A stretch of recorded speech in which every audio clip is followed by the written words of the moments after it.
But I like this kid in studio now. I met him once a couple of weeks ago, the day I went to Greece. Turns out this guy's a great patriot, loves Trump, loves America. His name is Brandon Straka. He's got his own group they're called Walk Away. He's practically begging people to walk away from the Democrat Party, which I do every day too. But he's really good at it. And my friend Michelle Lubin Terrace down in Boca Raton, she's got Jexit Jews walking away.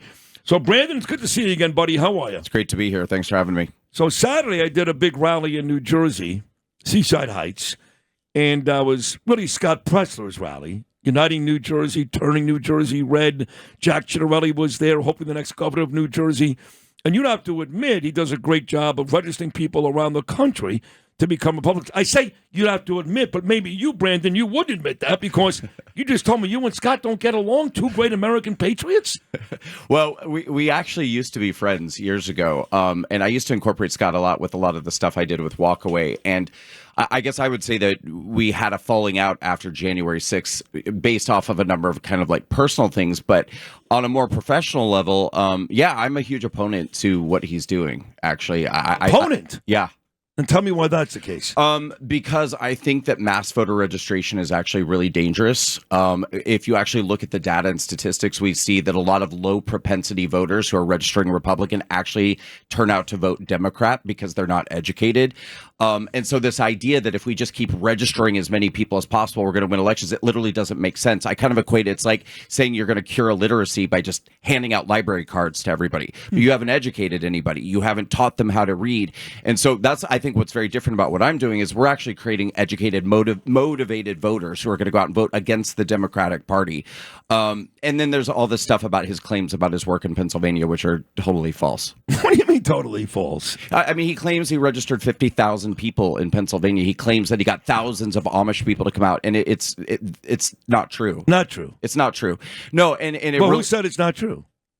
the numbers say that it's not true. Okay, and people in his organization say it's not true. Really? Yeah. Former employees and current employees say it's not true. And what bothers me is that he's using these false claims to bolster this idea that we should be registering more voters and doing mail-in voting. He's really pushing mail-in voting. He wants everyone to be a mail-in voter. You know what's funny?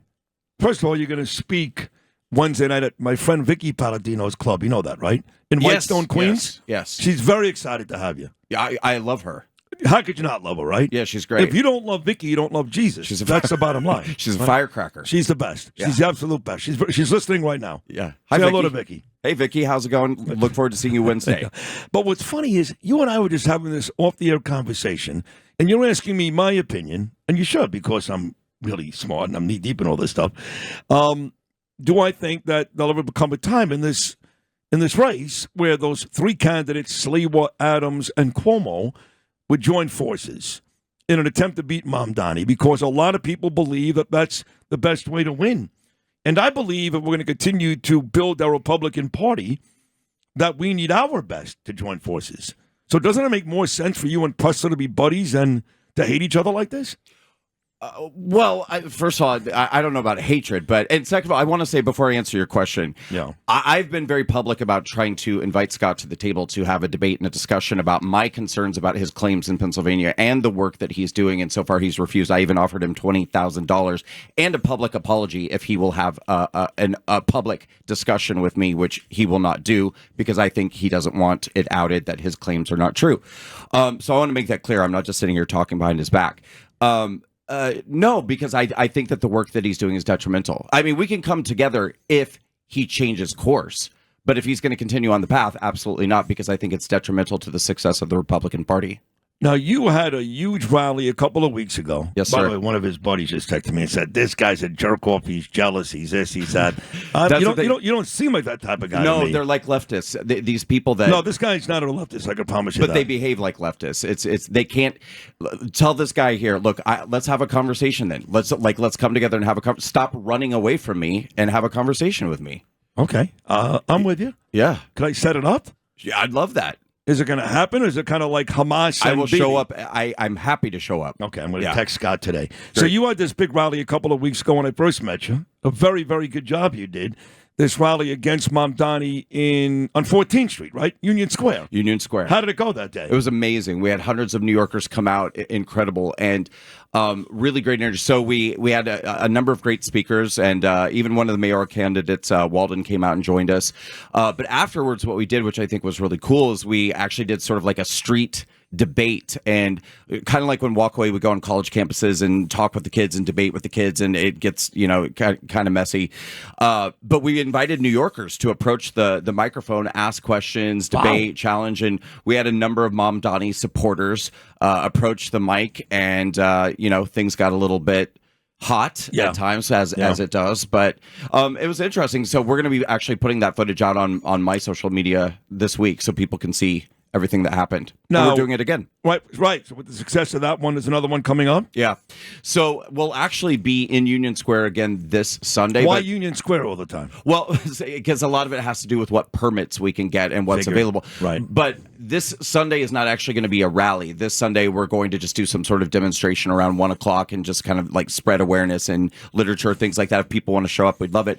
But the next rally is going to happen on August 30th, and that's going to be in Washington Square Park. Nice. Yeah. I hope you'll join us. They got better weed in Washington Square Park than Union Square. Yeah, it's close. Better, a lot of stuff. Yeah. There's a lot of stuff going on there. Yes. I will join you. What day of the week is that? Is that Labor Day weekend? I don't think so. I don't think so either. I don't think so. It's too early. No, I will join you. I like what you're doing. I appreciate it. I think it's that a Walkaway is a Saturday. great group. Saturday, okay. Yeah, Saturday. All right. And so right now, would you say that most of your efforts, because you're a January 6th guy, most of your, I mean, I hate to say it, but people know already. They're like, what happened to my friend Brandon? He disappeared for like 3 years. Most of your efforts right now are in beating Mamdani, right? That's right. Yeah, that's why I came back to New York. I actually got put on federal supervision in Nebraska for 4 years. Hilarious. But you're in Omaha, like the end of Goodfellas when he walks outside of his house and he's complaining about eating spaghetti with ketchup. It was so crazy. I had an ankle monitor in my ankle in Omaha, Nebraska. And you look such a cute. You look honestly like somebody would have been in 90210 Beverly Hills. You're a handsome, cute kid like a Jason Priestley. I just can't see you being like public enemy number one. Oh, I mean, they acted like I was like the Unabomber. Like they acted like they were so terrified of letting me out of my apartment. It was insane. But I am out now, back in New York City, and yeah, that's my big fight is. Fighting the socialist insurgency in New York City and Mamdani. What if I said to you that with the help of my friend Susan Esposito and her husband Tony Tolentino, who's listening right now, you'd love this guy, okay? You'd love him. We're going to get Scott Pressler to speak at this next event. Event? Yes. Okay. To make sure that Mamdani doesn't win. What would you say to that? Well, I would ask him what his plan is to stop Mamdani. And if his plan is to come to New York City and bloat our voter rolls with low propensity voters who aren't going to show up and turn out, I'd say, no, thank you. That's not the help we need. What if I said to you, I was going to speak at that event? I would say we're going to have a hell of a rally. I love you for saying that, but I just spoke at Pressler's event. Yeah. Well, that's okay. You're not going to hold it against me? No. Okay. No. This is very deep-seated, this. No, to the point of this person who texted you, this isn't, the people who are staunch supporters of his keep trying to make it about everything except for what it's about. For me, it's literally just about these issues that I'm bringing forward, and they won't have this conversation, which is really frustrating. I'm not jealous. I'm not upset. I'm not any of these things. Yeah. I went out of my way to help Scott for years. Yeah. What if I said I love you both and I don't care? I love Scott. That's great. I disagree with you. I think Scott is doing a good job, but I love you and I think you're doing a good job too. I love you both. Is that okay? Yeah, I don't need you to be mad at the people I'm mad at. Yeah, well, that's not going to happen. Yeah. No, but I do think that in time, people are going to see what I'm saying. Okay. I do think that's going to happen. Let's beat Mamdani I'm usually first. ahead of the curve. So. You are. Yeah. You consider yourself a Renaissance man? Sort of. I do. You are great.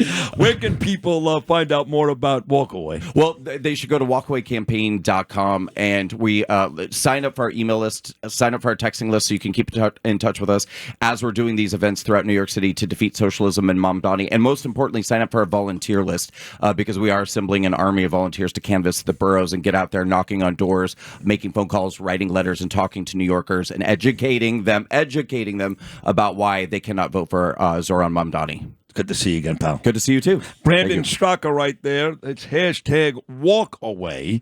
And we're done for today, right, Louis? That's it. Lou Rufino, as always, amazing job.